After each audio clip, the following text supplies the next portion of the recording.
pertanyaan seriusnya, kenapa dia sampai ditangkap? Karena menurut isu Dirkrimumnya punya keberpihakan keagamaan dengan yang Anda melakukan kegiatan. Kenapa ini dikecualikan? Ya, hanya karena seagama, Anda punya jabatan, kemudian Anda gunakan jabatan, penyalahgunaan wewenang jabatannya untuk menangkap orang. Si Egy Sujana yang sudah tumpul analisisnya, saya tadi lihat videonya, ini orang bohong, dituduhnya Kapolda itu berpihak. Dia tidak ngerti persoalan yang sebenarnya. Ini nanti akan kita counter dia. Kita akan bikin suatu video yang meng-counter itu. Yang kedua, dia menggunakan istilah mayoritas-minoritas. Siapa yang mayoritas? Siapa minoritas? Tidak ada perlakuan tidak adil terhadap mereka itu. Itu omong kosong. Jadi ini adalah provokatif ya. Si Egy Sujana ini. Saya sih kalau jumpa dengan dia ini senang sekali ya. Kita dialog aja. Bikin di YouTube channelnya dia itu. Jadi Egy Sujana, kalau Anda sarjana hukum yang benar dan Anda apakah profesor benar, logika berpikir Anda itu jangan dirusak oleh keyakinanmu, ya. Logika berpikirmu itu jangan dirusak oleh keyakinanmu. Jangan jadi bodoh. Saya ini tidak profesor loh. Saya tidak profesor. Saya tidak hanya memasang kuping, Pak. Mata, dengar, mata. Itu Egy Sujana, ya. Anda harus belajar, ya. Anda harus belajar.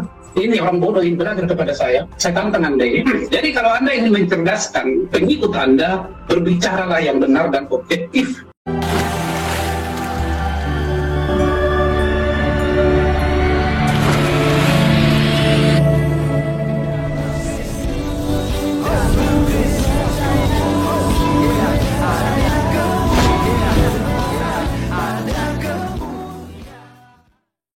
Salam Elechem Bisem Yeshua HaMashiach. Salam damai sejahtera di dalam nama Tuhan Yesus Kristus untuk kita semua. Pada video kali ini kita akan membahas mengenai Profesor Egy Sujana yang mati-matian mau membela RT yang bernama Wawan Kurniawan yang kena pasal Undang-Undang 175 KUHP karena membubarkan atau menghentikan bahkan melompati pagar ya masuk dalam pekarangan tempat ibadah agama lain dan mengacaukan. Ya jadi akhirnya dia divonis sekitar satu tahun 4 bulan teman-teman sekalian. Nah, Egy Sujana dan kawan-kawan ini berusaha untuk membela ya sudah jelas salah. Dan yang menariknya di sini Egy Sujana mulai mengancam Polda ya, ancamannya itu bebaskan Wawan, kalau tidak kami akan bergerak. Nah ini bersifat narasi mengancam. Artinya kalau nggak dibebaskan Wawan maka mereka akan bergerak. Bergeraknya dalam hal apa? Mungkin mereka demo atau mungkin mereka lawan ya, datang dan buat perkara yang lebih ini. Atau bisa jadi juga mereka melawan dari segi hukum ya, bisa saja. Nah teman-teman sekalian, apapun itu program daripada Profesor Egy Sujana dan kawan-kawan, ini saya rasa keliru sekali. Karena dia tidak memahami apa yang sedang terjadi di sana sebenarnya. Jadi tidak ada kriminalisasi gitu ya kepada kaum mayoritas atau kepada umat muslim. Jadi tidak ada istilah mayoritas dan minoritas sekalian. Nah oleh karenanya saya langsung saja mengajak kita untuk mendengarkan videonya berikut ini. Aparatur pemerintah paling bawah tingkat RT itu taat azas untuk melarang kegiatan yang tanpa ada izin. Nah, ini di satu kawasan gudang yang informasi ke saya dipakai buat kebaktian atau peribadatan untuk muslim. Tentu sebagai ketua RT di wilayah itu mempertanyakan izinnya karena udah mulai dari 2016 dan kini terulang lagi di 2023. Tentu menghentikan itu adalah peristiwa hukum yang dibenarkan karena dia aparatur pemerintah tingkat paling rendah di RT RW-nya. Nah, pertanyaan seriusnya, kenapa dia sampai ditangkap? Karena menurut isu Dirkrimumnya punya keberpihakan keagamaan dengan yang Anda melakukan kegiatan. Kenapa ini dikecualikan? Ya, hanya karena seagama, Anda punya jabatan, kemudian Anda gunakan jabatan, penyalahgunaan wewenang jabatannya untuk menangkap orang. Ini sadis, nggak mengerti. Tapi anehnya ini pejabat tinggi di Polda Lampung. Isu dikiranya Pak Sigit yang saya kenal juga sebagai Kapolri perhatian kepada Polda Lampung karena ini bisa memicu SARA. Tapi justru Wawan dikenakan pasal 156A KUHP tentang penistaan agama. Agama mana yang dinistakan? Non-Muslim? Tidak, kan tidak ada izin. Dia berhak untuk menanyakan. Kenapa ditangkap? Nah, itulah singkat ceritanya. Apa yang dikatakan Pak Egy Sujana ini langsung direspon dan ditanggapin oleh Ketua Umum Galarua, Pak Santi Amer. Beliau mengatakan Pak Egy ini nggak tahu apa-apa yang sebenarnya terjadi karena beliau tidak ada di lapangan. Sedangkan Pak Santi Amer langsung ke Lampung menghadapi kenyataan kejadian yang ada di sana sebenarnya. Oleh karena itu Pak Santi Amer sempat dalam video ini nantangin Pak Egy Sujana untuk ketemu dan membahas soal ini. Oke, untuk lebih serunya kita langsung aja nonton video berikut ini sampai habis ya.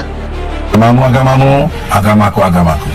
Engkau tidak sembah yang aku sembah, aku tidak sembah yang kamu sembah. Jadi kita masing-masing jagalah baik-baik. Kalau Dir Krimum yang merintahkan tangkap, saya minta Kapolda Lampung dulu ingatkan Dir Krimumnya, bebaskan saudara Wawan. Solidaritas kami dari Jakarta perlu diperhatikan. Jika tidak dibebaskan, kita akan bergerak untuk membela Wawan. Tidak lama kemudian kita dapat informasi dari teman-teman dari Gereja Kristen Kemah Daud GKKD bahwa ada laporan A. Nah, laporan A ini Bapak Ibu bukan delik aduan, adalah inisiatif daripada salah seorang anggota Polresta Bandar Lampung yang ketika itu piket. Jadi di video langsung dilaporkan ke pimpinannya Kapolresta Bandar Lampung. Nah, melihat perkembangan situasinya makin membesar, Kapolda Lampung mengambil alih penanganan itu. Ya, jadi tidak di Polres lagi, tapi di Polda. Nah, di Polda, terakhir kita ke sana ketemu dengan penyelidik dan penyidik. Dan statusnya sudah tersangka. Kemudian besoknya pada tanggal 12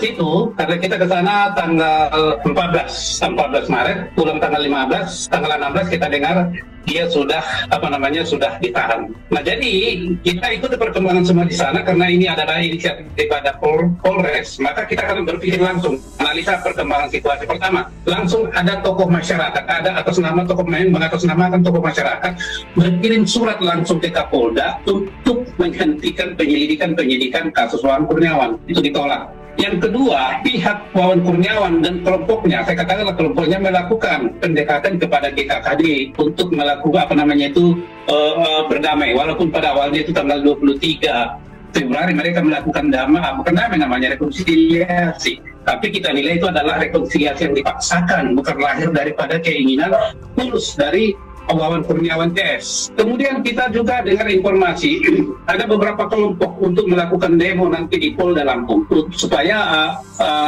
proses hukum terhadap Wawan ini dibatalkan. Itu kita dengar informasi. Nah, jadi kita yang selanjutnya adalah ini prosesnya termasuk cepat. Maka kita melihat dan menduga bukan berhenti di situ saja nanti upaya-upaya untuk membela Wawan Kurniawan ini. Maka kita sudah mengambil langkah pengamanan pertama. Penanganan secara hukum itu oleh lawyer kita Adi beserta GKKD di sana. Penanganan secara non hukum tapi politis kita lakukan di Jakarta Galarua. Caranya apa? Kita sudah berkirim surat kepada Presiden, kepada Menko Polhukam, Menteri Dalam Negeri, kemudian Menak, Ketua MPR, Ketua DPR, juga Kapolri.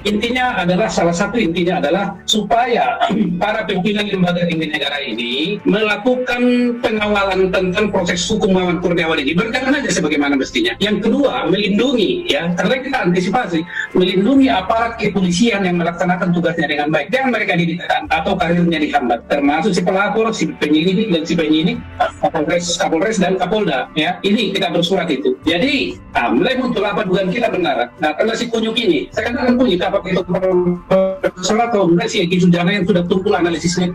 Saya tadi lihat videonya, ini orang bohong. Itu dunia Kapolda itu berpihak. Dia tidak ngerti persoalan yang sebenarnya. Ini nanti akan kita counter dia. Kita akan bikin suatu video yang meng-counter itu. Yang kedua, dia menggunakan istilah mayoritas-minoritas. Siapa yang mayoritas? Siapa minoritas? Tidak ada perlakuan tidak adil terhadap mereka itu. Itu omong kosong. Jadi ini adalah provokatif ya. Si Egy Sujana ini. Saya sih kalau jumpa dengan dia ini senang sekali ya. Kita dialog aja. Bikin di YouTube channelnya dia itu. Jadi Egy Sujana, kalau Anda sarjana hukum yang benar dan Anda apakah profesor benar, logika berpikir Anda itu jangan dirusak oleh keyakinanmu. Ya, logika berpikirmu itu jangan dirusak oleh keyakinanmu. Jangan jadi bodoh. Saya ini tidak profesor. Saya tidak hanya memasang kuping, Pak, mata. Dengar, mata. Itu Egy Sujana ya. Anda harus belajar. Ya, Anda harus belajar. Ini orang bodoh yang belajar kepada saya tantang Anda ini. Jadi kalau Anda ingin mencerdaskan pengikut Anda, berbicaralah yang benar dan objektif. Anda tidak perlu mempunyai preferensi tidak. Kita Galarua tidak ada begitu. Kalau Anda mengatakan Wawan Kurniawan adalah aparat pemerintah terendah di daerah. Betul. Maka saya tanya, apakah dia untuk melakukan penghinaan dan pembubaran itu ada surat tugas dari lurah atau camat? Tidak ada kan? Anda ngerti hukum tata negara. Yang mengerti hukum apa? Jadi Anda mengatakan menista agama siapa kan? Goblok lu itu minta ampun. Jadi pura-pura tolol nanti kau benar-benar tolol kau Egy Sujana, benar-benar tolol. Goblok dulu. Saya katakan itu kepada Anda. Saya bukan marah kepada Anda, tapi adalah seorang intelektual mestinya Anda berpikir objektif dan akademik. Jangan terpisah. Kalau Anda adalah warga negara Indonesia yang benar, kebangsaan Indonesia, Anda harus objektif. A, B, B, salah. Kalau tidak, katakan tidak. Tapi Anda sudah memberikan contoh yang tidak baik. Saya counter Anda hari ini. Saya menunggu telepon Anda. Ini telepon saya nih, ya. 0812 1982 8743. Anda telepon saya, ya. Anda undang saya di Facebook, kita akan berdiskusi. Jadi cari solusi, Egy, cari solusi. Jangan Anda memperkeruh suasana. Biarlah itu proses hukum berjalan apa adanya, ya. Ya, nggak usah diintervensi. Anda adalah salah seorang pengintervensi hukum. Saya sudah antisipasi. Nanti akan bermunculan lagi. Ya, akan bermunculan. Kita sudah petakan ini. Jadi kalau Anda membela, belalah Pancasila dan Indonesia ini. Bukan membela oknum-oknum perusak negara persatuan dan kesatuan. Oke? Anda catat ini. Ya? Ini omongan dari Santi Amer. Kalau Anda susah mengingat Santi Amer, ingat saja 1 senti anggur merah. Itu menyehatkan. Jangan banyak-banyak. Nah, ini mengenai Lampung, Pak. Teman-teman, ya, dan kita mengawal ini, Pak Adi Loher kita di sana, setiap perkembangan apapun kita pantau itu.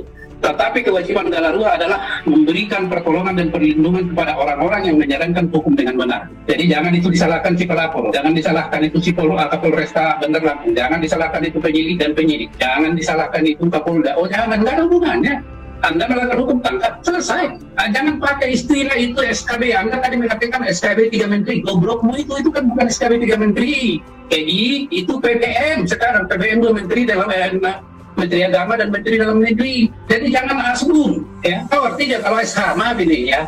SH, saya bukan menghina Anda. Kalau orang kata SH itu artinya singkatannya apa? Cita Bahodong. Kalau Cita Bahodong, tukang bersihin ranting pohon itu Cita Bahodong. Jangan begitu, memalukan. Nah, ini mengenai Lampung saudara-saudara yang terkasih. Nah, ada lagi tugas-tugas tambahan, yaitu yang setiap hari atau relatif setiap hari bermunculan. Ya masalah penistaan agama ini. Saya kasih saran ini kepada Bapak Pendeta pengerja gereja-gereja di luar ya, mainstream. Saya kasih saran supaya bisa berhadapan langsung dengan para penista agama ini, para pemuda. Saya kasih saran begini. Jadi begini, saya himbau kepada teman-teman di para pengerja pendeta di seluruh Indonesia yang gerejanya kecil, yang rawan terhadap persekusi dan penistaan agama. Yang pertama, bila memungkinkan pasang di rumah ibadah Anda CCTV, ya, pasang di situ. Yang kedua, pasang di situ tulisan peraturan atau penetapan Presiden nomor 1 PPS 1965, di mana di situ memuat pasal 1 melarang setiap orang, ya berarti situ nggak peduli apakah dia pemerintah atau non pemerintah, pokoknya setiap orang untuk melakukan penistaan dan penghinaan agama. Itu ada itu. Nah, di situ juga cantumkan ya hukuman pasal 4-nya yang mengacu kepada pasal 156A KUHP. Bagi setiap orang yang melakukan atau melanggar itu akan diancam dengan hukuman pidana maksimum 5 tahun. Bapak Ibu cantumkan aja di situ. Bikin semacam pelan begitu, cantumkan apa. Nah, selanjutnya kalau ada sekelompok orang atau orang memaksa masuk ke dalam wilayah atau pekarangan gereja atau rumah ibadah atau rumah doa, temui, tanya, Bapak dari mana? Bubar, oke, bubar. Bapak siapa? Bapak dapat surat tugas dari siapa? Bapak Ibu tanya, ada nggak surat tugasnya? Sebelumnya, tadi di persiapan itu, Bapak Ibu juga harus sudah menyimpan nomor telepon hotline polisi ya, yang sewaktu bisa ditelepon. Ketika dia memaksa masuk, langsung telepon polisi.